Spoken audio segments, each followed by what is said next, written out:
Hello, I'm Kads, and welcome back to the Raid Starter Pack. So today's topic is going to be the long-awaited Hydra Clan Boss. We're going to do a deep dive on how Hydra Clan Boss works, all the different heads, strategies to counter them, and most importantly, how to build yourself the best team for yourself.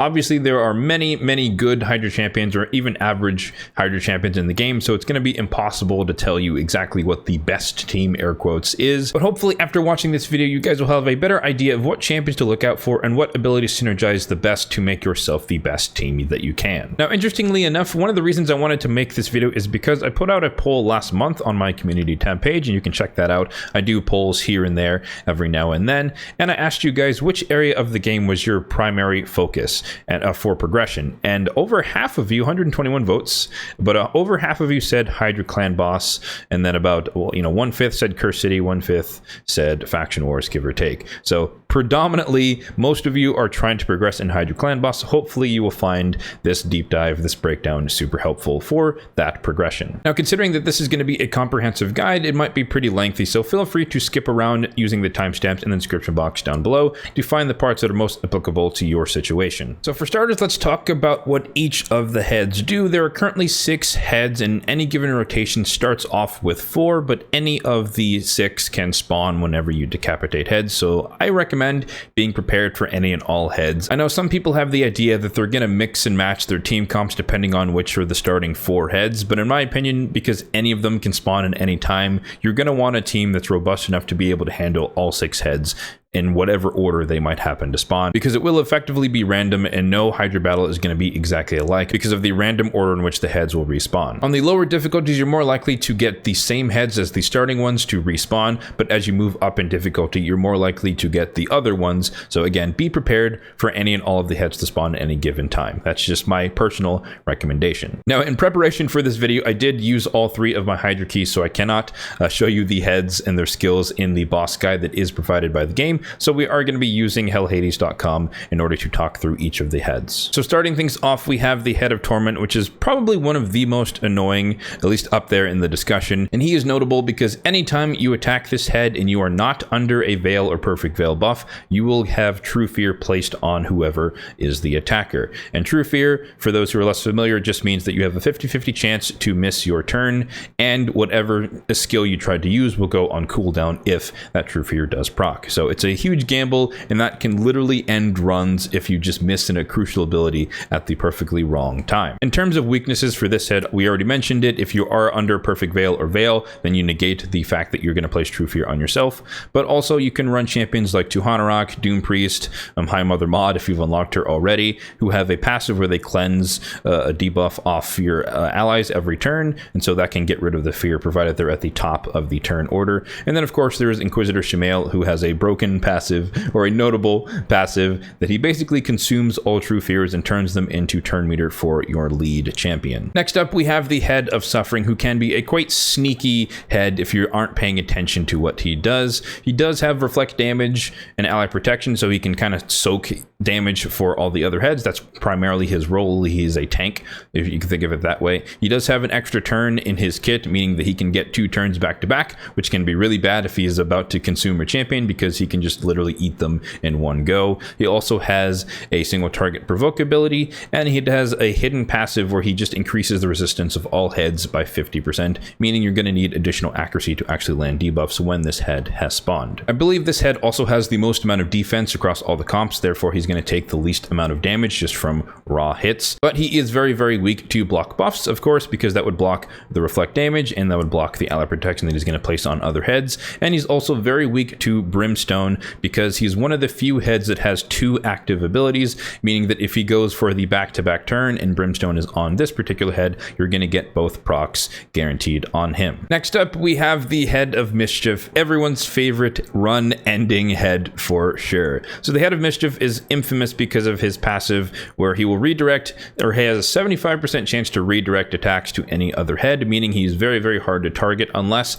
you put a Hex debuff on him. And of course, he's also well known for the A1 that will target the champion with the most amount of buffs and attempt to steal all of their buffs, as well as 50% of their turn meter. And then his A2 has the ability to spread all the buffs that he's stolen, but he will only do that if he has stolen some buffs, and he will also increase the duration of the buffs when he spreads them out, so it can be very, very deadly if he steals increase attack or block debuffs or something from your team. So you have to be very, very wary of this particular head. But he is not infallible, as we mentioned. Placing Hex on him either with an ability, an AoE ability ideally, or the cursed set, he becomes targetable just like any other head, and he's the most squishy head of all, which is why he tries to hide by redirecting damage to the other heads. He's obviously weak to block buffs, again, because you can just, even if he steals buffs, they're not going to go onto him because they are blocked. And then you can counter him with either taunt, forcing him to attack whoever is taunted instead of who he wants, as well as being able to run a Mischief tank, someone who is high resistance and has a lot of buffs on your team, to draw his fire, but also resist his buff steal, and thus mitigate the effects of his A2 and his A1. And I forgot to mention what happens when you decapitate each of these heads, because it is kind of useful for some of them, not all of them. But for the head of Mischief, you can strategically decapitate him because he will fully deplete the turn meter of all Hydra heads, including the exposed necks after they're decapitated. So he gives you more time to land debuffs on other heads, for example, or just more time to attack decapitated heads, so that can be strategically done. The head of Suffering will place a shield on all of your allies, equal to 30% of their max HP when he's decapitated. Not the most useful, but nonetheless it can be a little helpful to have a little bit of shield. And then the head of Torment, when decapitated, he will remove all true fears and fears on your entire team, which is great, and then he'll place a perfect veil onto random enemy champions or on your team. Next up, we have the head of Blight, which is probably the second most damage dealing head amongst the group. The head of Blight is famous for the AoE Poison Cloud buff, which will turn all hits into weak hits, meaning you can't land any debuffs, you can't do a bunch of damage, and etc. And it's very, very strong, and it can basically lock you out of doing damage under certain instances. He also has an AoE on the A1, which can place a ton of poisons, I think 3 poisons, 5% poisons. And then if there's like a leech out there on the A2, he can explode all those poisons. So that can do, again, a lot of damage to your team if you're just constantly getting bombarded with the poisons. However, of course, Poison Cloud is weak to the fact that if you place HP Burn, either with a passive or an active ability, then you can target heads or you can deal damage to heads as normal. You can hit them with crits and whatnot, place your debuffs, etc. And then the head of Blight specifically also takes more damage from HP Burn. So HP Burn activation, if you have that on your team, like an Artak, for example, can be very, very strong against him, because you're just going to get more damage on this particular head, which is really good to know in cases where the head of Blight happens to eat one of your champions. If you have a bunch of HP Burn out there and you activate it, you're basically going to free them a lot sooner than if you were just trying to deal raw damage. When you decapitate the head of Blight, it will deal damage to all heads under HP Burn debuffs, but more importantly, it will clear the Poison Cloud buff if it's out there on other heads. The Poison Cloud buff is of course a buff, so you can also counter this head by maintaining block buffs on all the heads, meaning that he will waste a turn trying to place it and nothing will happen because the buff gets blocked. Next up, we have the head of Wrath, the powerhouse DPS of all the heads, who can literally wipe your team if you aren't very careful. The head of Wrath is most infamous for his passive, which builds up stacks, kind of like the Griffin, where after 15 stacks are built up, and the stacks are built up by instances of damage, not just hits, he will attack all of your team in a big AoE attack, and his damage output will increase by 300% or 4 times, and so he will put out a lot of damage. He also has an ability where he can place increased attack on himself, which means he will deal more damage, and then he will also try to AoE provoke your entire team, which can be detrimental if you're not prepared for that. And then he also has an AoE attack that can place decreased attack, which can reduce the damage of any attack-based nukers on your team. The very crucial thing to note here that I mentioned is that the stacks build up for instances of damage, not just hits. So if you do an AoE HP Burn activation, that's 4 instances of damage. So you will get 4 stacks for activating burns on all the heads, so keep that in mind. And if it's someone like Artak, who also attacks on the same time, that could be 5 stacks because you're hitting him on top of activating 4 HP burns. So just be wary of that when you're building comps. And if you're wondering why is he popping off so soon, because any instance of damage will count as a hit or a stack towards his vengeance buff. The Head of Wrath is one of the main reasons that you do want to have decrease attack somewhere in your composition to reduce his damage output, because technically speaking it is unavoidable. He's going to get 15 stacks at some point or multiple points throughout the duration of a long fight, so you're going to have to be able to tank the hit. But also he's again weak to block buffs, because you can block him from giving himself increased attack. You cannot block the vengeance buff that is going to go through it, but you can block the increased attack and then place decreased attack on him, so you can neuter the amount of damage output he's going to deal. And when you decapitate the Head of Wrath, he just deals damage to all the other heads. It's a little bit more if you kill him while he has the vengeance buff off, and there's a small chance that he places leech on the heads, so you can heal up a little bit, but I wouldn't depend on that happening. And lastly, we have my least favorite head of the bunch, the Head of Decay, which is the #1 run ender because he combos so well with basically any other head and can easily contribute to the wiping or consumption of your team. The Head of Decay is famous for both of his abilities because he has a full AoE cleanse and turn meter fill, which is very bad because it will get rid of any and all debuffs you've placed on all of the heads. And then he has a single target full cleanse with a life barrier buff, which is essentially a giant shield on the heads. But if you do break through the life barrier through any form of damage, it will stun the head, and that is the only way you can stun a head in a fight. Also, the Head of Decay has a passive where anytime you heal at all, it will destroy some percentage of your max HP all the way up to a maximum of 25%. So just the more you try to heal, the more your max HP will decay up to that maximum point, and you will just be easier to kill from that point on. The primary weakness of the Head of Decay is the fact that it can be provoked. It is the only head that can be provoked or controlled in that manner. So as long as you provoke it, it will only do the A1, which is relatively speaking harmless, where it will try to place 100% hit reduction on your team, the ally who has the least amount of HP. Now, fun fact here, on release, the Head of Decay could not be provoked, so you were basically guaranteed to always have cleanses and whatnot going on. It was very, very painful and hard to progress at all in fights, just because you'd start off with the cleanse head going into the Head of Blight with the poison cloud, and thus for the first like 2 turns of all the Hydra heads, you couldn't do any damage. It was horrendous. But once they added in the ability to provoke, it became a lot more doable for a lot more people to be able to actually participate in Hydra. So once again, fun fact. As we already mentioned, the primary weakness of the Head of Decay is using provoke on him. You can keep him permanently provoked with certain champions, or you'll want to keep him permanently provoked so that he doesn't do any of his other annoying abilities. Again, that can set up some of the other heads to do a lot of damage or potentially wipe your entire team. But you can also counter somewhat the destroying of your max HP. There are plenty of champions who can fully restore destroyed max HP. There's also the curing set, which now has all bonus heals will restore a little bit, and you'll have the miracle heal blessing as well that can restore it a little bit. Now, I have heard some people say that, you know, when you're fighting the Head of Decay, trying to heal back without a full restoration is not worth it, because you're gonna end up decaying more or most of the heal that you're going to do anyways. It's going to decay right there because you're healing in order to proc miracle heal or a curing set. But nonetheless, it is useful for after you kill the Head of Decay. Obviously, when you do kill it, it will restore 50% of the destroyed max HP. So not all of it. It's not a full restore. It's only half.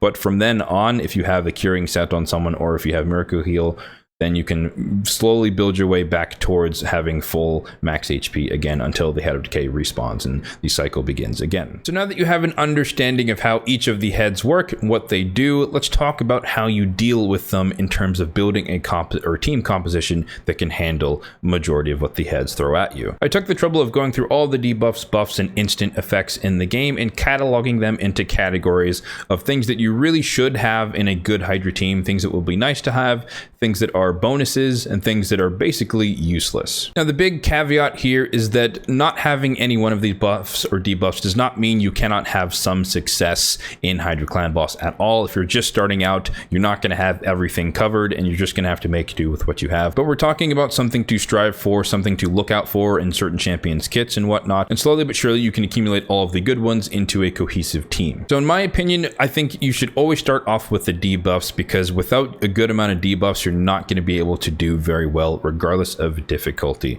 So one of the common denominators across all of the heads in terms of weaknesses was, of course, block buffs. You can negate a lot of what the heads do by being able to reliably maintain block buffs on all of the head for the duration of the fight. Decreased attack is primarily for the Head of Wrath, but nonetheless it will decrease the amount of damage you take from all the heads. They are all attack based. Decreased defense is always useful because that allows you to deal more damage to the heads. Provoke is mandatory in some form, otherwise the Head of Decay will be a nuisance and be cleansing repeatedly against your team. And Hex is also mandatory because otherwise you will not have a reliable way to target the Head of Mischief, and if he starts to eat your champions and you can't target him, it's basically GG, and it's going to be a slow wipe by consumption. HP burn is a great debuff, and it's more powerful in the lower stages. It is a fixed amount of damage per head, so it just scales worse as other forms of damage take over for the higher difficulties, but nonetheless for normal and hard it is very, very reliable and consistent damage. And then smite, of course, if you have brimstone on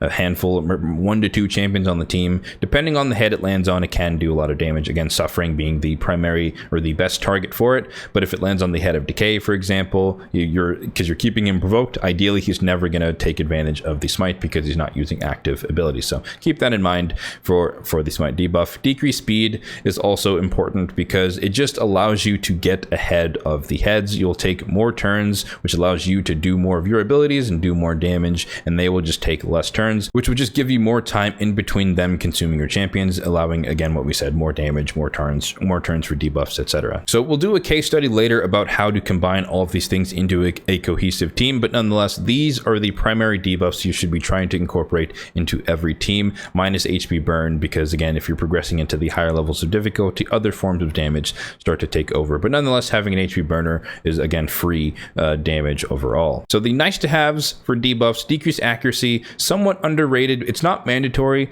but it can mitigate a lot of what the heads do, namely the Head of Blight for all of the poisons. If he has less accuracy and you have a little bit of resistance on your team, you're just going to not take poisons, therefore you're going to take a little bit less damage. It can also help you against the Head of Mischief. If he has less accuracy, he is less likely to steal buffs from either your Mischief tank or just from your champions in general. And so stuff like that, you can dodge the provoke from the Head of Wrath and so on and so forth. So decreased accuracy, underrated, but a very powerful debuff if you can work it in to your team. Weaken, I see that more as a bonus. It just helps you deal more damage, and if you're building a team based around raw damage or enemy max HP damage, that will just enable them to do their job better. Leech, very powerful, of course. It allows you to heal from enemies under the leech debuff, so you don't necessarily have to rely on champions providing direct healing to your team if you can maintain leech on the enemies. HP burn, like we mentioned, on higher stages is a nice to have, but it's not going to be as much damage as, say, enemy max HP damage. And then poisons, definitely a nice to have. Most of the heads are immune to poisons. I think at least half or maybe 4 of them are immune to poison, so it's really, really weak. And it's just something that if someone has a ability that's also dropping poisons every once in a while, it's not the end of the world, but it's more of a bonus. So continuing on with things that are more of a bonus, decreased crit rate can be kind of helpful. It reduces the chance of them to crit, but that's usually not the concern. That's not usually what's going to end your run. Bombs can be good, particularly on like a Nishak or a War Mother, who do more bomb damage to things with high enemy max HP or just higher HP than them. So it can be useful, but it's not the primary source of damage. Decreased resistance can enable your champions to land their abilities more reliably, but ideally you have enough accuracy built into their kit or built into their build such that they can land the debuffs without relying on decreased resistance, because if it doesn't land, it gets resisted and your team falls apart. That's not really a cohesive team. And then the useless debuffs that are really just not helpful at all. Heal reduction, most of the heads don't really heal unless the Head of Mischief steals continuous heal from your team or something like that. Or a life barrier, I guess, acting. If it goes off, it has a duration on it, and if it goes off, then it will fully heal whatever head it's on. But maybe heal reduction works against that. I'm not actually sure. I've never tried it. Decreased crit damage is basically useless against all PvE content.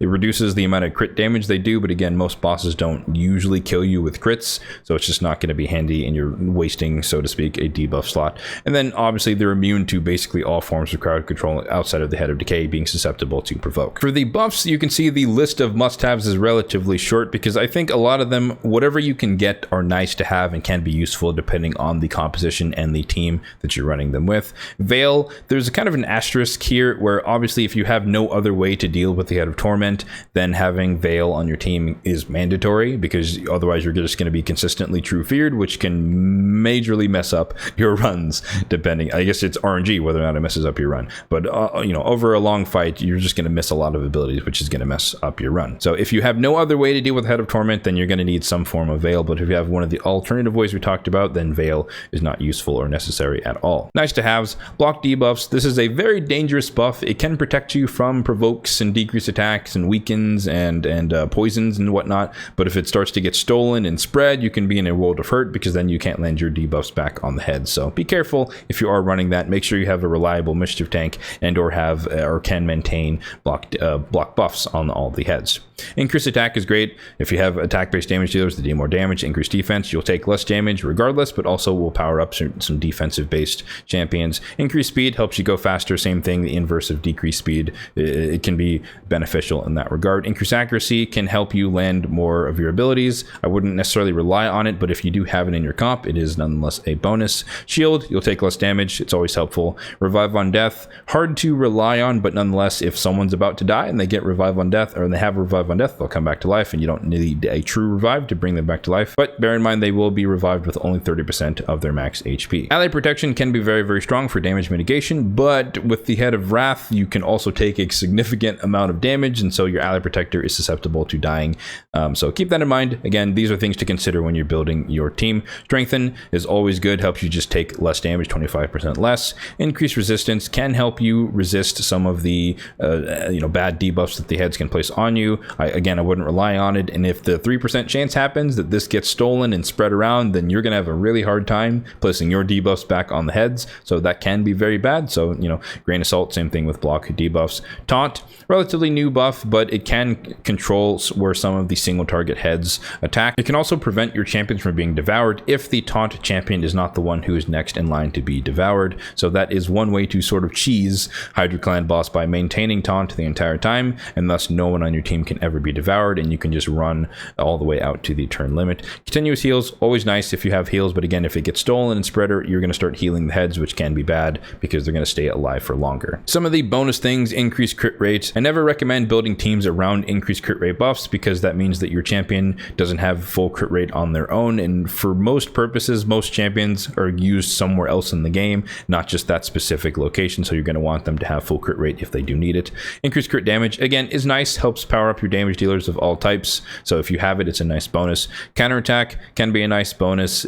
AoE counterattack, more notably, can help you do a lot of damage, but again, same caveat as block debuffs and increased resistance. If that starts to get stolen, but specifically by the Head of Mischief, that means that every time you hit him when he has counterattack up, he will counterattack your team and again target the ally with the most amount of buffs, which will again increase the chances that he might steal something and start spreading it around, so they can really mess you up if counterattack does happen to get stolen and you don't have block buffs on the head. So again, bear that in mind. And reflect damage, basically useless because reflect damage is meant to be on things with high max HP, which your champions just will never have compared to bosses. And so even if you reflect damage against a head, it's just going to be tickles compared to when you hit them when they have reflect damage up. When it comes to the instant effects, there are a handful of things to mention. Obviously, healing, you are going to take damage in some form, so you're going to need some form of restoring your HP, otherwise you're just going to be killed, right? Reviving, I think it's mandatory, especially if you're just starting out, because it's very, very easy to die. The Head of Wrath hits hard, the Head of Blight can just poison you to death, Head of Suffering can lock you out of certain abilities, so I think it's a good idea to have some form of revive on your team, unless you can reliably keep your team alive through other means, but again, that is up to you and how you've comprised your team composition.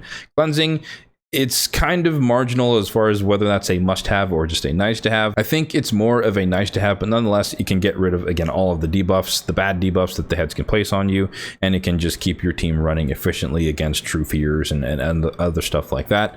And then enemy max HP, it's not really an instant effect, but it is a way to deal damage. Again, for the higher difficulties, Brutal and Nightmare, it is the most efficient form of damage, unless you're an uber whale doing some crazy things with a bunch of blessings. For the nice to have instance, increased turn meter is of course helpful. Again, helps you outspeed the heads just by taking more turns in them, doing more damage, etc., placing more debuffs. Ally attack can be a nice source of damage depending on who you're ally attacking with, and it's just, you know, free damage from everyone's A1s depending on who that is. Like if you're running like a Cupidus, for example, or someone with an AoE attack on the A1, it can be very powerful to get more damage out there. Decreasing of ally cooldown, so that could be full resets like the broken double Yumiko comps, or even something like a White Dread Nia or an Ember Trunkheart doing a small AoE decreased cooldown. It just helps you get back to your great abilities faster, so that can be nice to have on your team. Reflex set as well.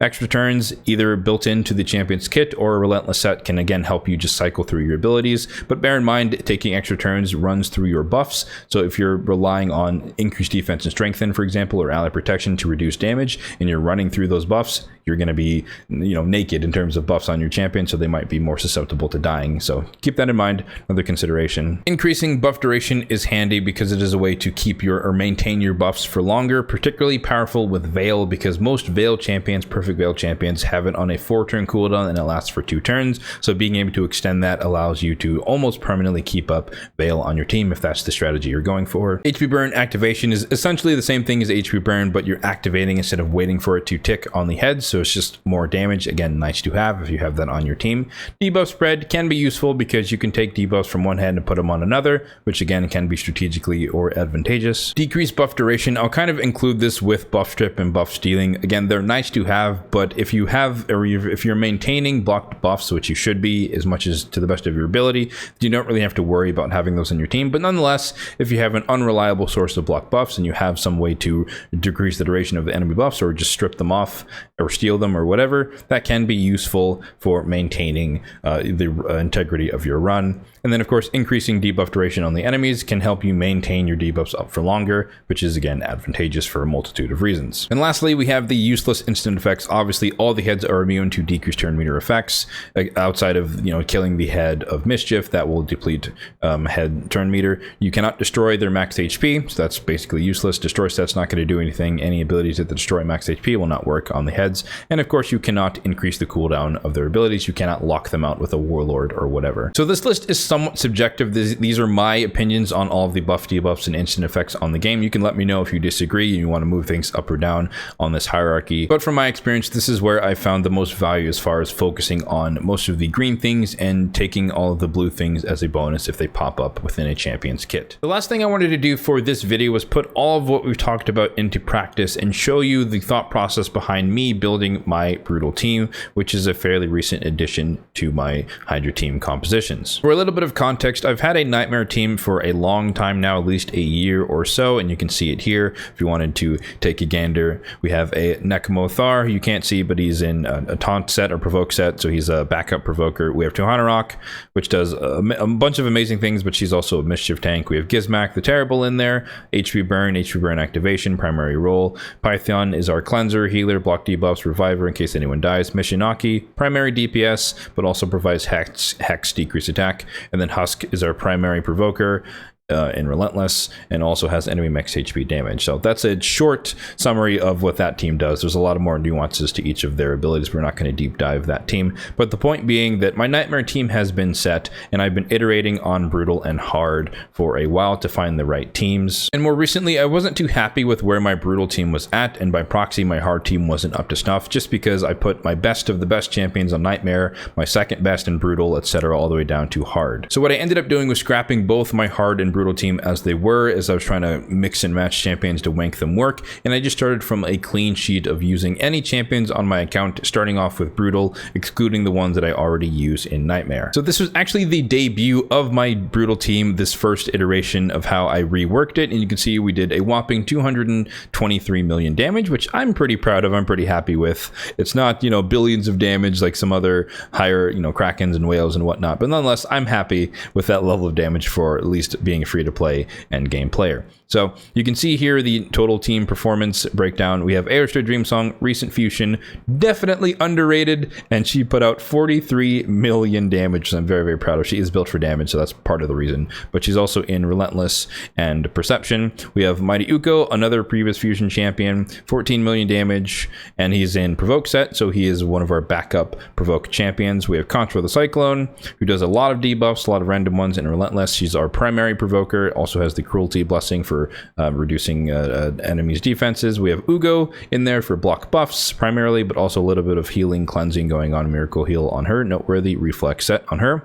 We have Inquisitor Shamael, who I mentioned before is a great counter to the Head of Torment, 44 million. He is built to have relatively high resistance, so he could be a Mischief tank if need be, but also just another primary DPS or another DPS on the team. And then Mishinaki, of course, I do have two, actually I have three. This is Mishinaki 2, and he has 94 million damage, bulk of it, but primarily that is due to Hex, so enabling the damage from other people, but also he is in Relentless, so he takes a lot of turns and does a lot of places a lot of debuffs. And this team, actually, for the first time on my account, I made it to the turn limit. It was kind of scrappy near the end, and the heads were definitely like about to like back-to-back start eating people, so it was marginal, but nonetheless, I did actually hit the turn limit with this comp, again, hitting over 200 million damage. So how did I come up with this particular composition? We can hop back over to the spreadsheet and take a deep dive into this particular team. So once again, you can see all of the green overlapping debuffs across the entire team, or just the green things across the team. And you can see we've basically have everything covered,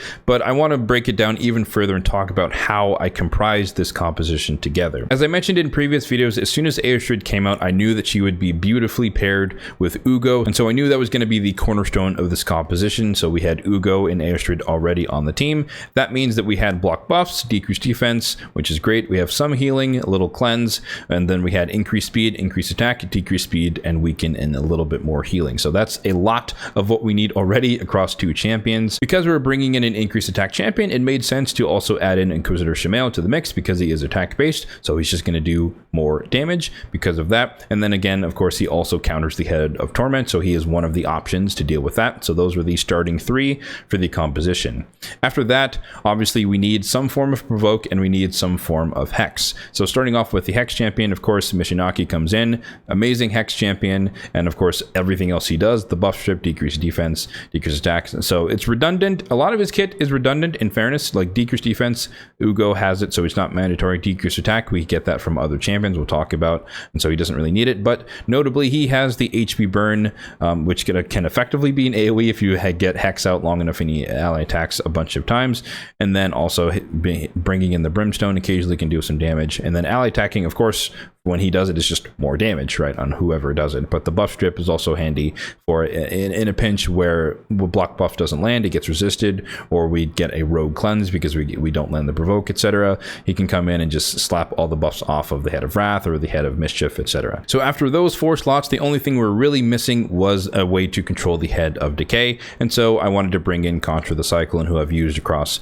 many Hydra teams in the past. And the only consideration for using Contra is that you need to ensure that you have a lot of debuffs on your team and you can maintain them up so that she has a chance on her passive to provoke the Head of Decay. And as we already mentioned, we have block buffs, decreased defense, decreased attack, decreased speed, smite potential, hex, etc. So we had plenty of debuffs to go around, so Contra made perfect sense in this team. And then of course, running her on the team means she has a chance to place any and all of her debuffs on her A2 or her active ability. And then I prefer to run her in Relentless over Reflex, because what can happen is that she will every extra turn is another chance to place the provoke if it doesn't land, because it is a 75% chance. But also what's really clutch is that she can put a bunch of debuffs out there on the Head of Decay, take an extra turn, and then provoke him in case you didn't have 5 up on the Head of Decay in that particular instance. So very, very clutch. I recommend Relentless set if you can get it onto her over Reflex for that specific purpose. And after I had those 5 champions, I was thinking about what else can I bring to the team that would be useful. A little redundancy again is okay because champions will get devoured. So if you only have one decreased attack champion and then they get eaten when the Head of Wrath comes out, you can wipe because you then don't have decreased attack. So it's not bad to have some overlap or redundancy. And so the main thing that I felt that I was missing was some form of reviving in case people died, because I don't have faith in the Head of Wrath to not kill my team, regardless of how well controlled he is with buffs and debuffs. And so that inspired me to bring Mighty Uko into the fight, because like I mentioned, he does have a non-auto friendly revive, but nonetheless it is a revive and it can be useful. We have a lot of healing on the team, so most of the time, at least most of that run, people didn't die. The only one who died a few times was Inquisitor Shamil, because he is attack based, so relatively squishy, but I digress. And so Uko brought in primarily the revive, but I do also have him in a provoke set because he's a mix of being useful in Hydra as a backup provoker, because he has an AoE on both of his active abilities minus the revive, which again is turned off for my auto runs, and he's also dual purpose because he can be useful in the arena. It's not as useful as a stun set, for example, but it can do the job in a pinch to just provoke the targets. He also has a very reliable decreased attack on the A1, which is somewhat redundant with Mishinaki, but again, redundancy is okay. He can also strip buffs like Mishinaki, again redundant, but not the worst thing in the world, just because again, if someone gets devoured, it's nice to have another way to strip buffs. He has block buffs, but it can only land when enemies have no buffs, so he is very weak when heads respawn, for example, because they have that little protection thing where they just take less damage from all sources. And so Ugo becomes the primary block buffs when a head respawns, or I mean, she's the primary regardless, but he is a nice backup for once the heads take a turn, or any other instance where they might have gotten buffs after Ugo tried, or when Ugo didn't place it beforehand and they got a buff afterward, and then he can strip them off and then replace block buffs. Decreased accuracy is really nice, as we mentioned before, because it helps us take a lot less debuffs from the enemy heads. Obviously not everyone on the team is built with high resistance or anything like that, but nonetheless it can help a little bit of times resisting poisons and provokes, etc. So there you go. That is the strategy I took to build that brutal Hydra team that we took a look at here. And if you want to see a similar breakdown for how I created my Nightmare team, I could do that in the future. I could also do a deep dive on my hard team, which is still technically in work and not finalized, but nonetheless I could break that one down as well. If you guys want to see that, let me know in the comment section down below. All right, so that's going to do it for this episode of the Raid Starter Pack featuring the Hydra Clan boss, the area that majority, at least of my viewers who voted in the poll, have as their primary focus. Hopefully you guys did find this video helpful. We did spend a lot of time talking about buffs and debuffs that are useful, how all of the heads work, as well as a case study of how to build a Hydra team out. But if you do feel like there was something that I did not cover, then feel free to let me know in the comment section down below, and perhaps there can be a follow-up breaking down any more things that you guys want to see. As always, if you did find this video helpful, then be sure to hit that like button down below,